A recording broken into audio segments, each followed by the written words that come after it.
তুমি নগ'লে এই গাঁৱতে নুফুলে আজাৰৰ ফুল। হাই হেল্ল' নমস্কাৰ চবকে, গুড মৰ্ণিং জনাইছোঁ ৰাতিপুৱাকে দেই। আজাৰ ফুলটো আপোনালোকে চাই কেনেকুৱা লাগিছে? মোৰ মনটো সেনেকুৱা ভাল লাগিছে নহয়।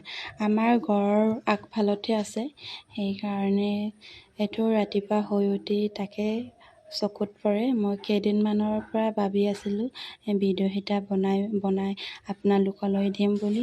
আজি ফাইনেলি ভিডিঅ'টো বনালোঁ আৰু আপোনালোকে কেনেকুৱা লাগিছে চাওকচোন। ইমান আলি জালি নাচি আছে বতাহত, ফুল এজোপা ইমানেই ধুনীয়া লাগিছে। ফুলটো আপোনালোকৰ কাৰণে কেনেকুৱা লাগিছে কমেণ্টত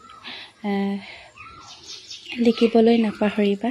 আৰু মোৰ কাৰণে বহুত ভাল লাগিছে এইকেইদিনত। এই ফুলৰ লগতে ময়ো লগৰীয়া হৈ গৈছোঁ। ফুলক চাই বহুত মনটো এপ্পি হৈ আছোঁ।